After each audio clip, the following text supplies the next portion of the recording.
আজ আমি তোমাদের সঙ্গে দুপুরের দুটো লাঞ্চ মেনু শেয়ার করতে চলেছি। খুবই ঘরোয়া আর খুবই বাঙালিয়ানা খাবার দুটো। আর এটা হচ্ছে কাটোয়া নাড়া দিয়ে একটা চচ্চড়ি ছেঁচড়া যাই বলো। তো আমি আমার দিদির মুখ থেকে এটা কদিন আগে শুনে আর লোভ সামলাতে পারলাম না, বাজার থেকে ঝটাপট কিনে নিয়ে আর রান্না করতে শুরু করে দিলাম। তো প্রথমেই দেখো আমার ঘরেতে মুড়ো ছিল, সেই মুড়োগুলো আমি ভালো করে ভেজে নিলাম, মাছের তেলগুলোও ভেজে নিলাম। আর ওই তেলের মধ্যেই কিন্তু আমি পাঁচফোড়ন আর শুকনো লঙ্কা দিয়ে দিলাম। আর তোমরা চাইলে এর মধ্যে তেজপাতাও দিতে পারো, আমি তেজপাতাটা স্কিপ করেছি। আর ওর মধ্যেই কিন্তু আমি সব আনাজগুলো যেগুলো কেটে রেখেছিলাম, কুমড়ো, আলু, বেগুন সব একসঙ্গে দিয়ে একটু ভালো করে নেড়ে নিচ্ছি। এগুলোকে আলাদা আলাদা করে ভেজে নেওয়ার কোনো প্রয়োজন হয় না, যেটা সব জায়গাতে দেখানো হয় যে আলাদাভাবে মানে একটা একটা করে ভাজছে, কোনো প্রয়োজন হয় না। সব একসঙ্গে করে তোমরা ভালো করে ভেজে নিতে পারো, কারণ একসঙ্গে যদি করো তাহলে এই জিনিসটা ভীষণ তাড়াতাড়ি হবে, অতটা সময় লাগবে না যতটা কিনা আলাদা আলাদা করতে গেলে হয়। তারপরে আমার ঘরেতে যে বড়িগুলো ছিল সেই বড়িগুলো আমি এর মধ্যে একসঙ্গে দিয়ে নেড়ে নিচ্ছি, তার কারণ বড়িটা দিলে একটু মাখা মাখা হয় আর কি। আর সাথে কিন্তু মুড়োগুলোকে একটু এরমভাবে খুন্তি দিয়ে ভেঙে ভেঙে নিও, তাহলে কিন্তু ভীষণভাবে টেস্টি হবে আর পুরো জিনিসটা একদম একদম চচ্চড়ির মধ্যে ছড়িয়ে মাখা মাখা হয়ে যাবে। তো এরপরে আমি যে শাকটাকে ভালো করে কাটোয়া ডাঁটাটাকে ভালো করে কেটে ধুয়ে নিয়েছিলাম। তো শাক কিন্তু অনেকবার ভালো করে ধুতে হয়, নাহলে কিন্তু ওর মধ্যে বালি বা মাটি অনেকটা থেকে যায়। তো এটা দেওয়ার পর আমি শাকটা সবটা দিয়ে দিলাম।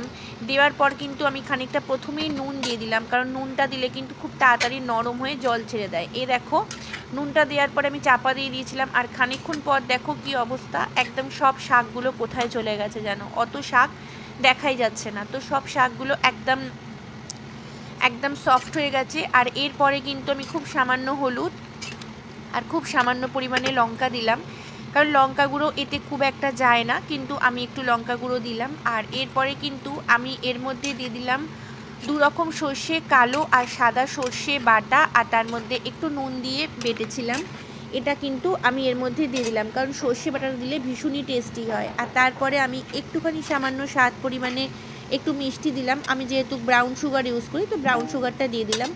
দিয়ে খুবই সামান্য তোমরা দেখলে একটুখানি জল দিয়ে আমি চাপা দিয়ে রাখলাম। আর চাপা দেওয়া খোলার পরে দেখো একদম কমপ্লিট হয়ে গেছে আমার দুপুরের লাঞ্চ মেনুর প্রথম রেসিপিটা। এটা হচ্ছে কাটোয়া নাটা দিয়ে মাছের তেল কাঁটা দিয়ে হচ্ছে একটা চচ্চড়ি, ভীষণ টেস্টি লোভনীয় হয়। এটা অতি অবশ্য বাড়িতে করে খেয়ে দেখো, ভীষণ টেস্টি হবে।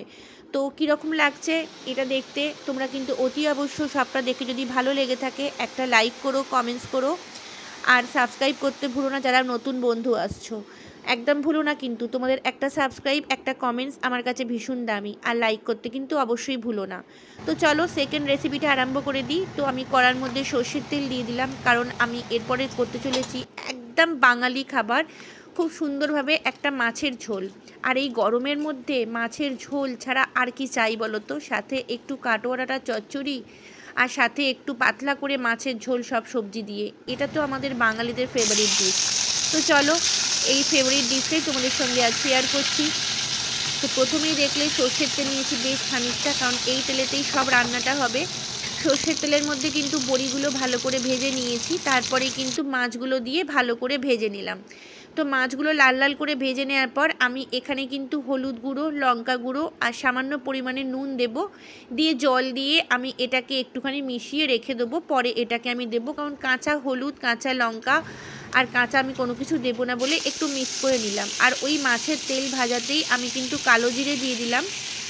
কালো জিরে দিয়ে কিন্তু যে আনাজগুলো আমি কেটে রেখেছিলাম, দেখো আমি পটলগুলো কীরমভাবে কেটেছি, তো আমি এরমভাবেই ঝোলের পটলগুলো কাটি, তোমরা ইচ্ছা করলে অন্যভাবেও কাটতে পারো। তো আমি এভাবে কেটে নেওয়ার পরে কিন্তু প্রথমেই ওটাকে ভালো করে একটু লাল লাল করে ভেজে নিলাম। তারপরেই কিন্তু আমি এই যে মশলা দিচ্ছি, এই মশলাটা হচ্ছে জিরে, আদা, লঙ্কা, টমেটো বাটা, এইটা সবটা আমি পেস্ট করে রেখে দিয়েছিলাম, এটা আমি এর মধ্যে দিলাম। আর ওই যে মশলাটা আমি গুঁড়ো মানে মিক্স করে রেখেছিলাম, সেই হলুদ আর লঙ্কা গুঁড়োর মশলাটা, ওটাও আমি এর মধ্যে দিয়ে দিলাম, দিয়ে ভালো করে কিন্তু খানিকক্ষণ এটাকে নাড়াচাড়া করে নেবো। যখনই একটু মাখা মাখা হয়ে যাবে তেল ছাড়া ছাড়া মতো, তারপর কিন্তু বেশ খানিকটা আমি জল দিয়ে কিন্তু সেদ্ধ করতে দিয়ে দেবো 10 মিনিটের জন্য। তো 10 মিনিট পর আমি খুলে নিলাম, খুলে নেওয়ার পর দেখলাম বেশ অনেকটাই সেদ্ধ হয়ে এসেছে, তখন কিন্তু আমি ধনেপাতা কুচিটা দিয়ে দিলাম। তো এরপরে কাঁচা লঙ্কা তোমাদের কাছে থাকলে তোমরা দিতে পারো, আমার ঘরে কাঁচা লঙ্কা ছিল না বলে ওটা আমি দিতে পারিনি, আমি মশলার মধ্যে পেস্ট করে দিয়েছিলাম। আর দেখো এরপরে কিন্তু মাছগুলোকে দিয়ে দিলাম, কারণ সবজিগুলো পুরো একদম সেদ্ধ হয়ে গেছে। তো মাছগুলোকে দিয়ে আমি 2 মিনিট মতো একটুখানি ফুটিয়ে নেবো। ফোটানোর পরে কিন্তু একদমভাবে রেডি হয়ে গেছে আমাদের বাঙালিদের ফেভারিট ডিশ, একদম পাতলা পাতলা করে গরমের মধ্যে মাছের ঝোল। তো আজকের এই মাছের ঝোল আর এই কাটোয়া ডাঁটার চচ্চড়ি তোমাদের কীরকম লাগলো, আর দুপুরের এই লাঞ্চ মেনুটা গরমে কীরকম লাগলো তোমরা কিন্তু অতি অবশ্য জানিও। আর অবশ্যই কিন্তু যারা নতুন বন্ধু আসছো সাবস্ক্রাইব করতে কিন্তু ভুলো না। তোমাদের লাইক, কমেন্টস আর সাবস্ক্রাইব পেলে কিন্তু আমার প্রচণ্ড ভালো লাগে, ভিডিও করতে অনেক বেশি ভালো লাগে। তো চলো এবার আমি রান্নাটা তুলে নিই। তুলে নেওয়ার পর কিন্তু গরমের মধ্যে অনেক দুপুর হয়ে গেছে, এবার কিন্তু খেতে হবে। তো আমি খেতে বসে যাব। তো দেখে নাও মাছের ঝোলটা দেখতেও কিন্তু খুব সুন্দর লাগছে, যতটা দেখতে সুন্দর হয়েছে ততটাই কিন্তু টেস্টি হয়েছে।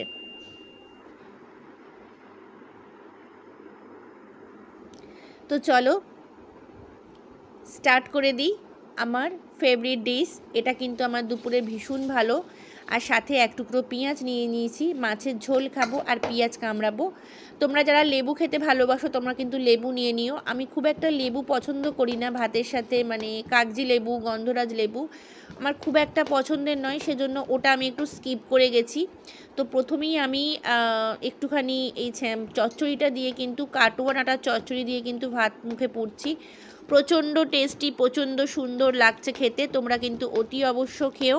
আমি কিন্তু এরপরে মাছের ঝোল দিয়ে খাবো। আজকের মতো টাটা, লাভ ইউ অল।